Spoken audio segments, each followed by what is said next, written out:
Bab 2689 sampai bab 2692. Ye Chong bekerja dari sore hingga malam. Dia sangat lelah sehingga dia memetik setumpuk paprika. Pada malam hari, semua pekerja buru-buru makan, dan Lao Litou meminta semua orang untuk beristirahat dan bangun kerja besok pagi. Ye Chong dan pekerja lainnya semuanya berkerumun di sebuah rumah jerami kecil. Ada sebuah lubang besar yang panjangnya lebih dari 10 meter, yang dipenuhi orang-orang yang sedang tidur. Orang-orang ini ditangkap dari desa-desa yang jaraknya 10 mil. Awalnya mereka ingin melawan, tetapi keluarga Qin terlalu kuat untuk mereka lawan. Orang-orang ini tidak punya pilihan selain melakukan pekerjaan fisik yang sangat berat setiap hari. Ketika malam tiba, semua orang sangat lelah sehingga tidak memikirkan apapun. Jadi mereka berbaring di atas kang dan tertidur. Dan Ye Chong juga menemukan sudut untuk berbaring. Ruangan itu dipenuhi bau kaki dan keringat, dan Ye Chong hanya bisa menahannya. Segera, sekitar setengah jam kemudian, semua orang di sekitarnya tertidur, dan dengkuran mulai terjadi satu demi satu. Cahaya bulan perak menyinari jendela rumah jerami tanpa kaca. Ye Chong memandangi cahaya bulan dan melihat bahwa semua orang tertidur. Kemudian, Ye Chong berjingkat dan melompat dari tempat tidur. Dia akan memanfaatkan kegelapan untuk menemukan keberadaan Tang Men. Ye Chong menyelinap keluar dari halaman dapur dengan tenang. Meski terluka, dia tetap sangat waspada. Meskipun pergerakan mereka sangat dibatasi, mereka yang berpatroli di malam hari dari keluarga Qin tidak dapat menangkap Ye Chong sama sekali. Ye Chong memanfaatkan malam itu untuk mencari Tang Men di dalam rumah Qin. Dia diam-diam memeriksa beberapa kamar satu demi satu, tetapi tidak ada satupun yang merupakan kamar tempat tinggal wanita. Segera, Ye Chong tiba di halaman di sebelah timur. Dua pelayan berjalan keluar dari halaman. Ketika Ye Chong melihat bahwa para pelayan sedang merawat mereka, dia tahu dalam hatinya bahwa ini pasti kamar wanita. Terlebih lagi, memiliki status sebaik itu mungkin bukan orang biasa. Memikirkan hal ini, Ye Chong berpikir kemungkinan besar itu adalah kamar Tang Men. Jadi, Ye Chong memanfaatkan pelayan yang tidak memperhatikan dan berlari masuk dengan cepat. Saat ini, di antara deretan bungalow di halaman, hanya satu rumah kayu yang lampunya menyala. Ye Chong diam-diam berjalan mendekat, lalu melihat sekeliling untuk melihat apakah tidak ada orang di sekitarnya. Dia mengangkat kepalanya dan melihat ke dalam melalui jendela. Tidak masalah, mimisan Ye Chong hampir muncrat. Ternyata kabin ini adalah kamar mandi. Di kamar mandi ada tong kayu besar. Tong itu berisi bunga. Seorang wanita muda dan cantik sedang berbaring di tong kayu, sedang mandi bunga. Kulit wanita itu sehalus agar-agar, meski hanya punggungnya yang bisa dilihat. Namun bahu dan punggungnya yang harum, ditambah dengan rambut panjangnya yang hitam dan halus, tetap saja sangat cantik. Ye Chong memandangi kulit yang halus dan putih, dengan tetesan air berdiri di atasnya, dan nyanyian lembut kolom air kolektif berhembus ke bahunya, dan kolom air kolektif tetap berada di sepanjang rambut. Ketika saya melihat ini, saya mengenali sosok itu dari belakang. Itu tidak lain adalah Liu Jing. Ternyata disinilah tempat tinggal Liu Jing. Saat ini, Liu Jing sedang mandi. Melihat adegan ini, wajah lama Ye Chong memerah. Dia tidak menyangka hal itu bisa terjadi secara kebetulan. Ye Chong kaget dia bisa melihat Liu Jing seperti ini. Ye Chong terkejut dan segera melihat lagi. Sementara Ye Chong sedang menonton dengan penuh perhatian, dia tiba-tiba ditemukan oleh seorang pelayan. Ada seseorang, teriak pelayan itu.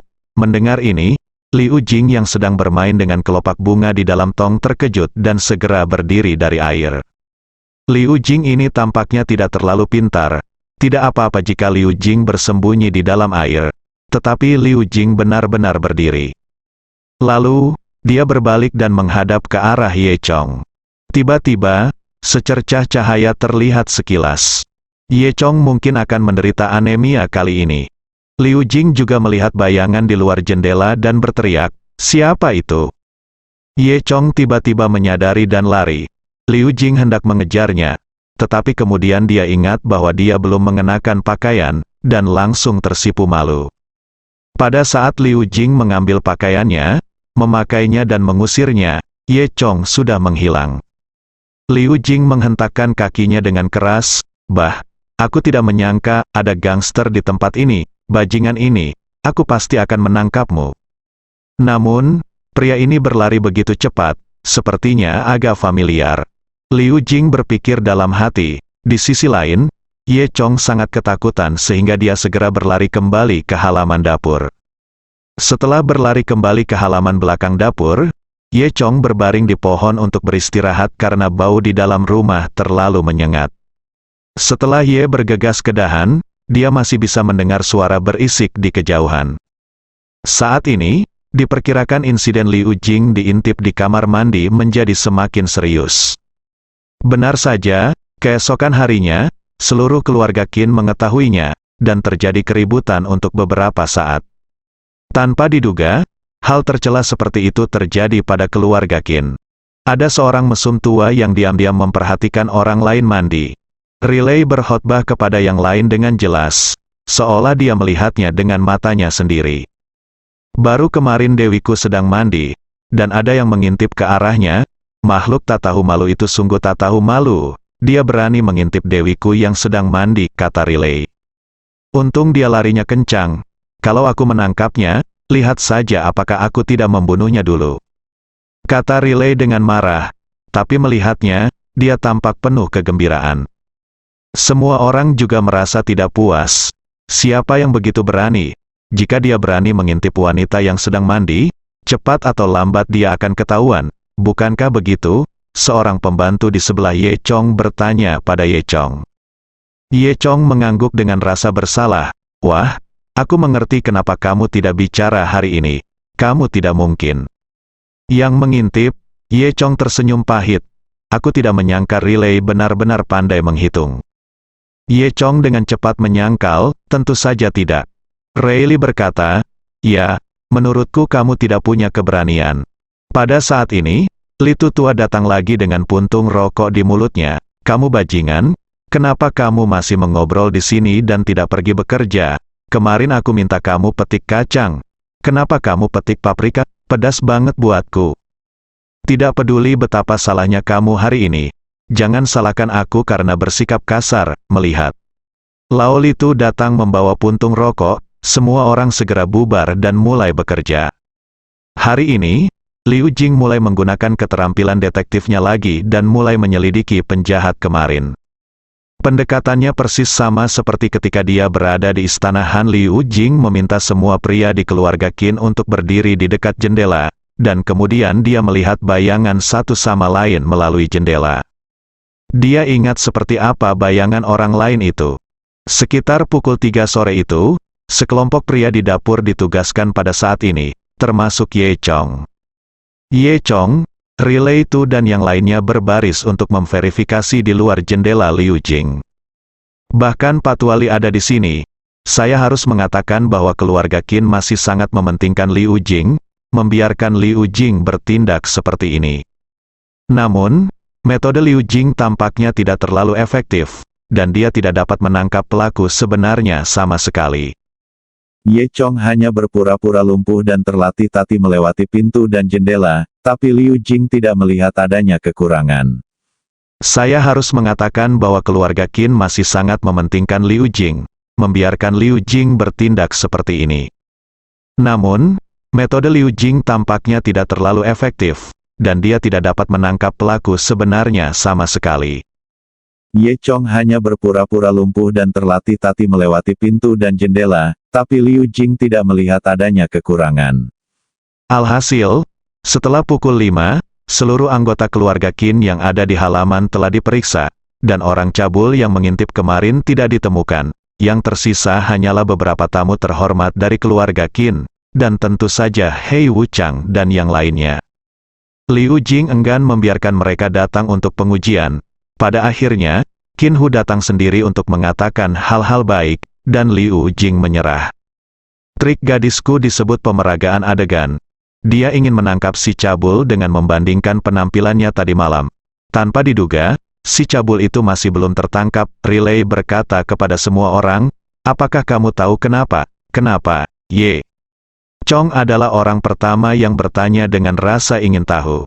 Riley mengangguk bangga dan berkata, "Itu pertanyaan yang bagus. Karena ini adalah peragaan ulang adegan tersebut, tentu saja Anda harus memerankan kembali semuanya, bukan hanya sebagian.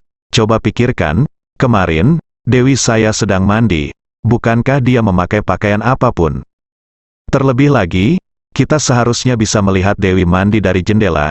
Tapi hari ini, kita hanya bisa melihat jendela, bukan Dewi. Dan Dewi saya tidak mandi sama sekali. Jadi kami tidak bisa berhasil." Setelah mendengar penjelasan ini, Chong semua orang mengacungkan jempol. Ini benar-benar jenius. Riley Head melanjutkan, "Jika Anda bertanya kepada saya, dia harus melepas pakaiannya dan duduk di bak mandi. Dan kemudian ketika kita berjalan melewati jendela, kita masih bisa melihat ketika dia mengatakan ini." Riley Head menyedot terlebih dahulu. Dia berkata, "Dengan cara ini kita bisa menangkap orang-orang jahat."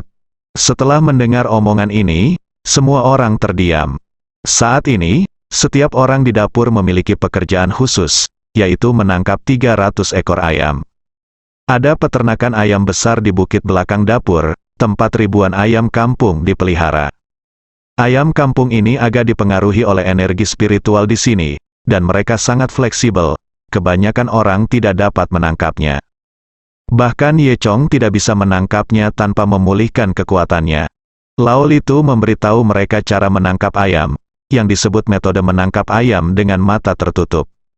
Litu tua berkata, "Ayam kampung ini tidak terlalu pintar. Aku akan memberitahumu apa yang harus dilakukan." Saat dia mengatakan ini, Litu tua menemukan sehelai daun lebar, melipatnya menjadi bentuk trompet, dan kemudian menemukan sebuah celah tusuk bambu di kedua sisi daun, dan tusuk sepotong daging pada tusuk bambu. Kemudian Lao Litu melemparkan mekanisme yang sudah selesai ke tanah. Benar saja, setelah beberapa saat, seekor ayam datang. Ia melihat daging ditusuk pada batang bambu, dan menjepit daging tersebut dengan mulutnya. Namun, setelah ayam tersebut mengambil dagingnya, ia tidak bisa menelan daging tersebut ke dalam mulutnya. Malah ia mengambil daunnya. Tapi setelah ayam itu mengambil dagingnya, ia tidak mau melepaskannya. Alhasil, ia menahan daging di mulutnya, dan daun-daun yang diambil dengan batang bambu itu seperti tudung, ditempelkan di muka ayam, dan mata ayam itu tertutup seluruhnya oleh dedaunan. Dan ayam itu sangat bodoh sehingga dia tidak mau melepaskannya. Sampai seseorang berjalan mendekat dan mengambil ayam tersebut tidak melepaskannya. "Enak banget, trik menangkap ayam dengan buta satu daun memang ampuh," ucap Riley sambil kepalanya. Litu tua sedang menghisap panci dengan bangga, "Kalian mulai bekerja." Dengan itu, Litu tua pergi. Setelah Lao Litou pergi, Riley mengarahkan kepalanya ke arah Ye Chong. Dia berkata kepada Ye Chong, "Tidakkah kamu menyukai yang lama? Ada semua ayam tua di sini. Mereka pasti menjadi favoritmu. Biarkan kamu menangkap milikku juga." Ye Chong terdiam. Setelah itu, semua orang mengikuti dan terus menangkap ayam di belakang gunung. Dan tak lama kemudian mereka menangkap lebih dari 300 ayam. Saat itu sudah lewat jam 8 malam ketika ayam-ayam itu dikemas dan diasinkan. Semua orang makan malam dan pergi tidur lagi. Ye Chong masih tidur di pohon. Malam itu, Ye Chong tidak mengambil tindakan. Karena kejadian kemarin, keluarga Qin telah memperkuat banyak penjaga, dan Ye Chong tidak berani bergerak tanpa izin. Meskipun Ye Chong tidak berani keluar pada malam hari, namun, dia masih punya kesempatan untuk keluar dan mencari kabar di siang hari. Akibatnya, setelah 2 hari, Ye Chong bahkan tidak mendapat kabar apapun dari Tang Men. Ye Chong sangat curiga, mungkinkah Tang Men sudah dipindahkan sekarang, tidak di sini lagi. Segera, 3 hari kemudian, kegiatan yang dilakukan dengan susah payah oleh keluarga Qin akan dimulai hari ini. Hari ini, di alun-alun utama kompleks keluarga Qin. Semua orang dari keluarga Qin berkumpul di alun-alun besar. Seolah-olah mereka di sini hanya untuk pamer dan membuat kerumunan terlihat lebih besar. Keluarga Qin mengumpulkan semua pekerja yang mereka tangkap dari luar di alun-alun besar. Biasanya dia tidak tahu, Tetapi ketika orang-orang ini berkumpul, Ye Chong tiba-tiba menyadari bahwa ada ratusan dari mereka. Ye Chong juga ada di antara mereka, dan dia juga melihat turban putih, Master Huang, dan lainnya. Saat ini, di depan alun-alun, terdapat beberapa bangku, tentunya untuk tamu-tamu terhormat. Tidak lama kemudian, saya melihat Qin Hu, kepala keluarga Qin, berjalan mendekat dengan sekelompok orang dengan senyuman di wajah mereka. Dan wanita yang dikelilingi semua orang adalah Liu Jing. Qin Hu berada di sebelah Liu Jing, dengan senyum tersanjung di wajahnya. "Peri Liu, silakan duduk." Qin Hu meminta Liu Jing duduk di kursi di depan alun-alun. Liu Jing menjadi penasaran ketika dia melihat pemandangan yang semarak di alun-alun. Namun, Liu Jing masih sedikit malu ketika dia diminta untuk duduk di kursi kehormatan. Ini adalah acara untuk keluarga Qin Anda, bukankah pantas bagi saya untuk duduk di sini, Liu? Jing berkata dengan sedikit malu. "Hahaha, Peri Liu, itu terlalu sopan. Peri Liu, keterampilan seni bela dirimu tak tertandingi dan kamu adalah talenta muda di dunia seni bela diri Tiongkok kami. Terlebih lagi, kamu juga telah membantu keluarga Qin kami. Posisi ini seharusnya menjadi milikmu, Qin," kata harimau. "Iya, Peri Liu, tolong jangan sopan. Posisi ini pasti milikmu. Bagi keluarga Qin kami, kamu adalah orang yang paling penting," beberapa tetua keluarga Qin berkata satu demi satu. Liu Jing kehilangan dirinya di tengah pujian dari semua orang di keluarga Qin. Dia juga lupa bertanya mengapa dia menjadi orang terpenting di keluarga Qin. Hanya saja dia tidak terlihat terlalu pintar, tapi dia benar-benar percaya sanjungan semua orang di keluarga Qin, dan berkata dengan bangga, "Oke, saya akan duduk di sini saja." Kemudian, Liu Jing terlihat duduk di kursi dengan sembarangan. Qin Hu, sebaliknya, berdiri di samping dan tidak pernah duduk, hanya menunjukkan senyuman. Liu Jing bertanya dengan rasa ingin tahu, "Mengapa kamu belum duduk?" Qin Hu terkekeh, "Saya masih menunggu seseorang." Liu Jing cukup penasaran, "Siapa yang masih kamu tunggu?" Qin Hu sedikit tersenyum pada kali ini dan tidak berkata apa-apa. Saat dia berbicara, 3 orang berjalan dari lorong di sebelahnya. Ketiganya tampak menakutkan dan memiliki ekspresi suram di wajah mereka. Meski cuaca sangat panas dan sinar matahari melimpah, begitu ketiga orang ini muncul, udara dingin di tubuh mereka tetap membuat semua orang merasa agak kedinginan. Ketika dia melihat ketiga orang ini, Ye Chong tidak bisa menahan diri untuk tidak mengerutkan kening. Itu tidak lain adalah Hei Wuchang, Cao Daking dan Qin Zhengxing. Baik Cao Daking dan Qin Zhengxing dan Ye Chong saling kenal. Dan yang ketiga adalah Hei Wuchang. Meskipun Ye Chong tidak mengenali Hei Wuchang, aura dingin dan kemampuan yang terkandung dalam tubuh Hei Wuchang memperjelas bahwa Ye Chong telah menduga bahwa dia mungkin salah satu dari 13 taibao jalan hantu. Tanpa diduga, 13 taibao dari jalan hantu akan datang ke sini. Jika Qin Zhengxing muncul di keluarga Qin, itu normal. Tetapi mengapa karakter dari 13 hantu ini juga muncul di keluarga Qin? Ye Chong tidak terlalu memahami hal ini, dan kemudian, ketika Liu Jing melihat ketiga orang ini, dia tidak bisa menahan diri untuk tidak mengerutkan kening. Liu Jingnai adalah salah satu master terbaik di antara generasi muda di Susan, dan dia telah menguasai esensi Susan. Sekilas dia tahu bahwa ketiga orang ini adalah hantu. Permusuhan antara dunia seni bela diri Tiongkok dan dunia hantu telah ada sejak zaman kuno. Liu Jing mengerutkan kening dan memandang Qin Hu di sebelahnya dengan perasaan tidak senang. Apa yang terjadi? Qin Hu mengubah wajahnya.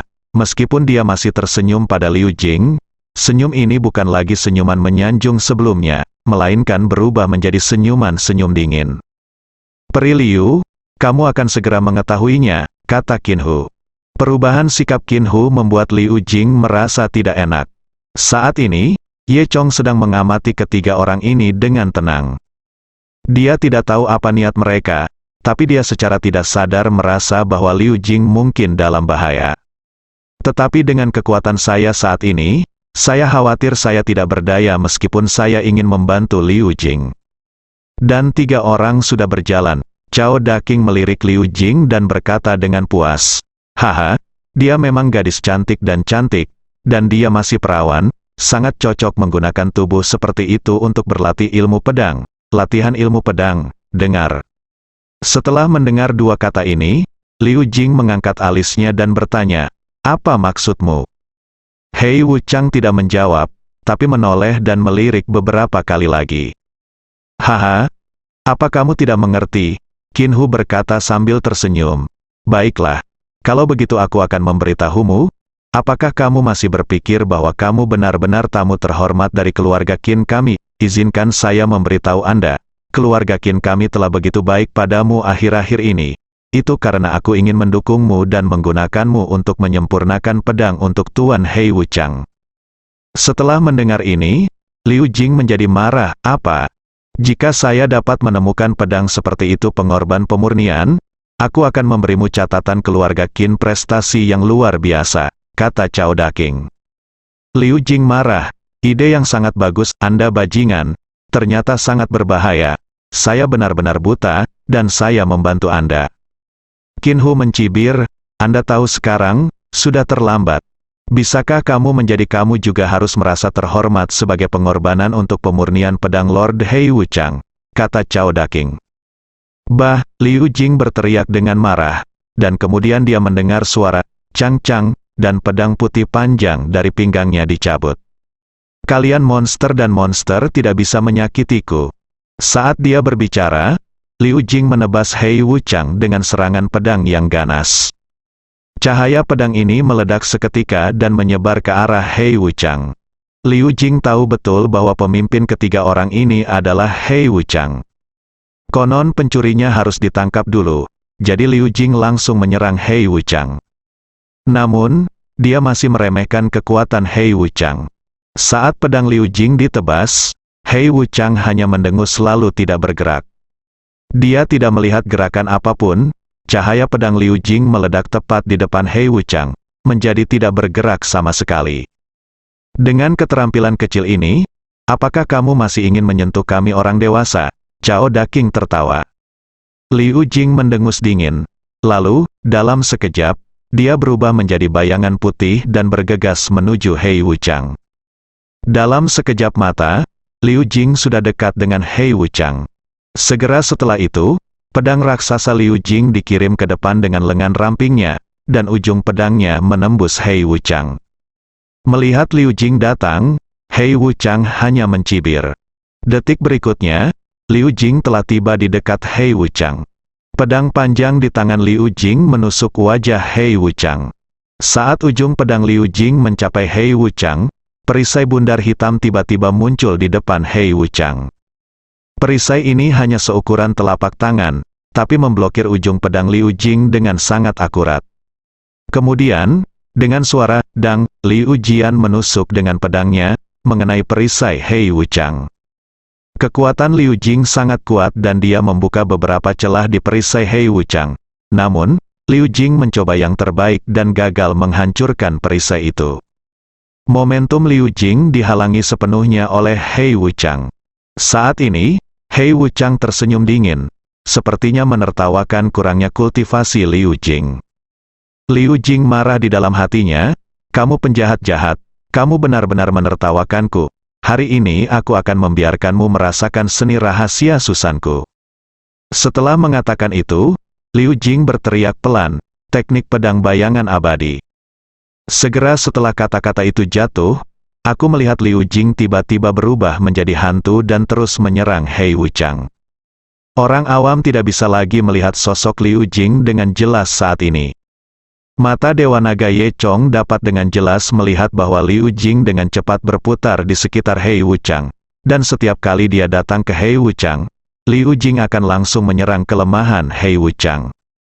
Kecepatan Liu Jing memang sangat cepat sehingga dia bisa disebut sebagai peri. Namun sayangnya, lawan yang ditemui Liu Jing adalah Hei Wuchang. Hei Wuchang sama sekali tidak takut dengan serangan Liu Jing, karena dia tidak bisa mematahkan pertahanan Hei Wuchang sama sekali. Hei Wuchang hanya berdiri di sana dan mencibir, membiarkan serangan Liu Jing membombardirnya, tapi tidak bisa menyakitinya sama sekali. Serangan ini berlangsung setengah menit sebelum Liu Jing berhenti. Jelas sekali, serangan ini sangat memakan energi. Liu Jing juga sedikit kewalahan. Kemudian, Hei Wuchang terkekeh. Itu saja, tidak ada yang istimewa. Saat dia mengatakan itu, dia mendorong telapak tangannya dan memukul bahu Liu Jing. Dan telapak tangan ini, yang tampak biasa saja, sangat kuat. Liu Jing mendapat firasat bahaya dalam sekejap, dan reaksinya sangat cepat. Dalam semangatnya, dia memegang pedang panjang di depannya dan membacakan mantra. Detik berikutnya, bola ki putih keluar dari pedang. Zeki putih terkondensasi menjadi perisai melingkar dengan diameter pedang panjang. Perisai melingkar ini memiliki kedalaman dan kedangkalan yang bervariasi, seolah-olah membentuk diagram Tai Chi. Segera setelah itu, Hei Wuchang menamparkan perisai diagram Tai Chi dengan telapak tangannya. Jurus ini adalah metode pertahanan Susan, dan memiliki misteri tersendiri. Meski kekuatan Liu Jing tidak sebaik Hei Wuchang, atau cukup untuk dihancurkan oleh Hei Wuchang. Namun, ketika Liu Jing menggunakan teknik pertahanan terkuat Susan, efeknya masih luar biasa. Saya melihat telapak tangan Hei Wuchang mengenai diagram Tai Chi Liu Jing. Meskipun diagram Tai Chi setipis sayap jangkrik, namun seperti selembar kertas tipis, ia bergetar saat difoto. Namun, telapak tangan Hei Wuchang gagal mematahkannya. Namun, Liu Jing terkejut dengan dampak besar tersebut dan mundur beberapa langkah. Darah mengalir dari sudut mulutnya. Tampaknya pukulan Hei Wuchang telah menyebabkan luka dalam pada dirinya. Tapi Hei Wuchang Liu Jing tidak dipukuli sampai mati olehnya, dan mendengus dingin, "Kamu gadis kecil, kamu cukup berbudi luhur." "Hehe, apa ini, dibandingkan denganmu, Tuan Hei Wuchang? Kamu hanyalah seorang penyihir." Qin Hu di sebelahnya melihat ini dan dengan cepat memuji. Qin Zhengxing masih berdiri di sana tanpa ekspresi. Cao Daking mengagumi Liu Jing di dalam hatinya. Jika dia diizinkan datang, dia mungkin bukan lawan Liu Jing. Saya tidak menyangka seorang gadis muda bisa memiliki kemampuan seperti itu. Namun, cara Cao Daking memandang Liu Jing agak vulgar. Saat Ye Chong memperhatikan dari samping, dia hanya bisa khawatir. Meskipun dia ingin membantu Liu Jing di dalam hatinya, kekuatannya tidak memungkinkan dia untuk mengambil tindakan. "Hei, gadis kecil, aku menyarankanmu untuk menyerah saja dan menyelamatkan dirimu dari rasa sakit," kata Cao Daking. "Itu benar, Peri Liu, jika tidak, Tuan Hei Wuchang akan membuatmu terlihat baik." "Itu benar, Peri Liu, aku ingin menyarankanmu untuk menyerah dengan patuh, dan kamu bisa menjadi pengorbanan pemurnian pedang Tuan Hei Wuchang, yang akan menjadi bagus untukmu." Suatu kehormatan untuk mengatakan ini. Qin Hu dan beberapa tetua keluarga Qin berkata satu demi satu. Liu Jing menarik napas beberapa kali dan akhirnya bernapas kembali. Dia berkata dengan marah, "Bahkan jika aku mati hari ini, aku tidak akan menyerah." Saat dia mengatakan itu, Liu Jing mengeluarkan mantra di tangannya dan mengangkat pedang dengan tangannya yang lain. "Haha, apakah masih ada gerakan lagi? Aku akan datang dan melihatnya saja," kata Hei Wuchang sambil bercanda. Liu Jing mengabaikan Hei Wuchang dan hanya menggumamkan sesuatu. Sekarang dia akan menggunakan keterampilan rahasia Susan lainnya, teknik setan serangan guntur surgawi. Saya melihat bahwa di bawah mantra Liu Jing, sekelompok awan gelap tiba-tiba muncul di langit yang awalnya cerah. Awan gelap menutupi langit dan matahari, dan hitam langsung menutupi langit. Di antara kilatan petir hitam dan putih terlihat samar-samar. Semua orang kaget saat melihat pemandangan ini, di mana mereka pernah melihat teknik yang bisa menyebabkan perubahan besar di langit. Hei Wuchang, sebaliknya, menyaksikan adegan ini dengan penuh minat. Liu Jingjiao berteriak, "Guntur yang dahsyat, tariklah dengan pedangmu." Detik berikutnya, suara kilat dan guntur tiba-tiba terdengar di atas awan gelap di langit. Di awan gelap di atas kepala semua orang, sepertinya kekuatan guntur dan kilat sedang berkumpul. Dan banyak orang yang merasa tubuhnya sedikit mati rasa. Hal ini menunjukkan bahwa guntur dan kilat yang menghancurkan dunia tidak jauh dari mereka. Langkah apa ini? Hei Wuchang melihatnya dengan penuh minat dan berkata pada dirinya sendiri. Kemudian, Liu Jing mengangkat pedang panjangnya, dan tiba-tiba mendengar suara retakan keras di langit, dan kilat putih menyambar langit. Petir mewarnai segala sesuatu yang terlihat oleh semua orang menjadi putih. Lokasi jatuhnya petir kebetulan adalah lokasi Liu Jing. Saat ini, pedang di tangan Liu Jing sepertinya telah menjadi penangkal petir. Dalam sekejap mata, dia mengarahkan guntur ke pedang. Saat guntur turun, Liu Jing tidak ragu-ragu, dan ujung pedangnya tiba-tiba menunjuk ke arah Hei Wuchang. Dan guntur itu, seolah dipandu oleh Liu Jing, langsung menyerang ke arah Hei Wuchang. Ketika guntur turun, semua orang merasa mati rasa lagi, dan rambut beberapa orang berdiri tegak. Ye Chong bisa merasakan penindasan yang sangat kuat dari kejauhan. Bahkan dia tidak bisa tidak mengagumi kekuatannya. Pada saat ini, Hei Wuchang juga membuang ekspresi menghina sebelumnya. Dalam sekejap mata, kilat menyambar. Hei Wuchang tampak sangat bersemangat. Dia merentangkan tangannya dan menunjukkan senyum gembira.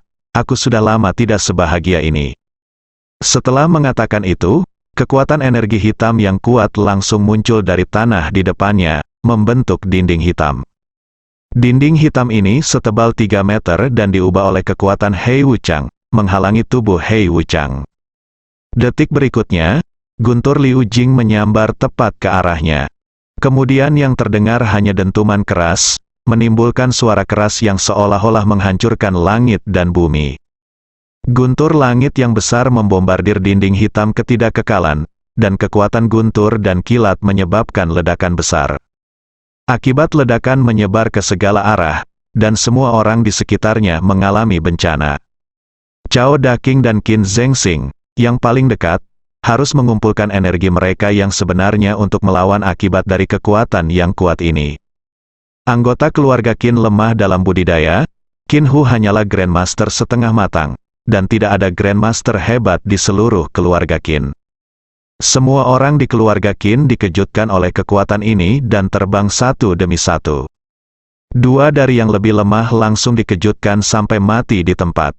Untungnya, Ye Chong dan yang lainnya berada relatif jauh. Meskipun mereka semua pusing karena shock, mereka tidak terluka parah. Ledakan berkekuatan besar berlangsung selama setengah menit sebelum menghilang. Ketika cahaya putih menghilang dan semua orang menoleh lagi, mereka terkejut menemukan bahwa dinding Zeki di depan Hei Wuchang penuh dengan retakan, tapi masih berdiri di sana. Petir Liu Jing dianggap sebagai aksi paling kuat di Susan, tapi tetap tidak melukai Hei Wuchang. Tentu saja, ini bukan karena aksi Susan yang tidak bagus, tapi karena kekuatan Liu Jing yang kurang.